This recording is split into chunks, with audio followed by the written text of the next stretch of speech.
L'homme naturel n'accueille point les choses qui sont de l'Esprit de Dieu, car elles sont pour lui une folie, et il ne peut les comprendre, parce qu'elles sont discernées spirituellement. 1 Corinthiens 2,14. Ceux qui ont compris le sens de la croix et ne sont plus sous la domination de la chair supposent assez volontiers qu'ils sont sous la seule influence du Saint-Esprit et sont uniquement guidés par lui. C'est ici qu'il importe de placer l'une des plus importantes leçons, la plus importante, écrit Andrew Murray, celle de l'activité désordonnée de l'âme avec ses facultés de pensée et de volonté qui sont un si grand danger pour l'individu et pour l'Église.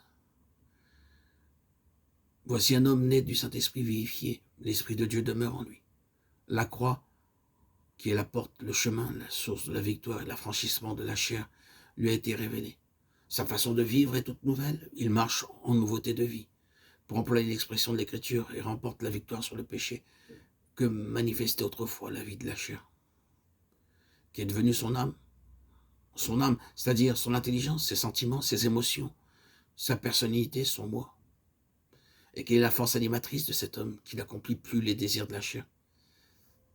Est-ce le Saint-Esprit qui maintenant anime et dirige la vie psychique, ou bien le principe directeur émènerait-il du domaine inférieur? La vie naturelle est déchue, héritée du premier Adam. L'idée courante, c'est que quiconque est mort au péché en Christ et ne marche plus selon la chair est nécessairement spirituel et entièrement sanctifié. Or, l'affranchissement de la domination de la chair ou vie charnelle n'implique pas la délivrance de ce qui est psychique, des sentiments terrestres, et que l'homme ne se conduise plus selon la vie terrestre. Mourir au péché, crucifier la chair, ce ne sont là que les premières phases de l'action de l'Esprit de Dieu en l'homme.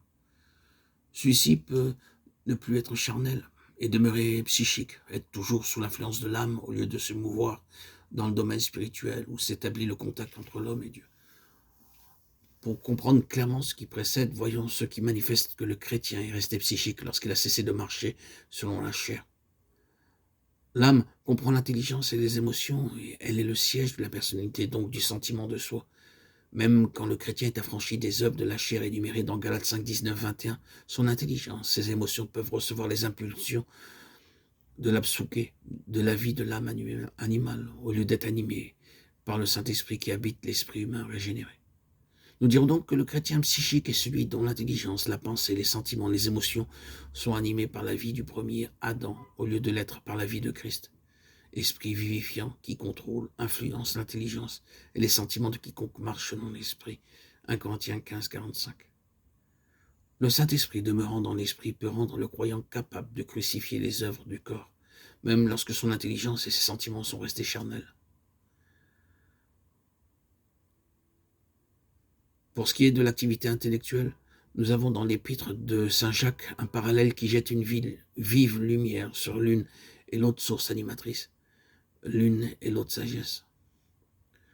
L'apôtre reproche à ses correspondants un zèle mauvais, un esprit de dispute, puis il écrit « Ce n'est point là la sagesse qui vient d'en haut, au contraire, elle est premièrement terrestre, secondement charnelle et troisièmement diabolique. » Où il y a ce zèle et cet esprit de dispute, où il y a du désordre et toute espèce de mal.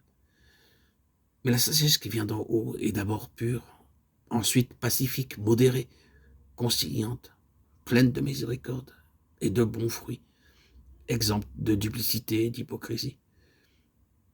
Elle porte la marque divine et participe du caractère divin. Elle est sans partialité ni esprit de parti.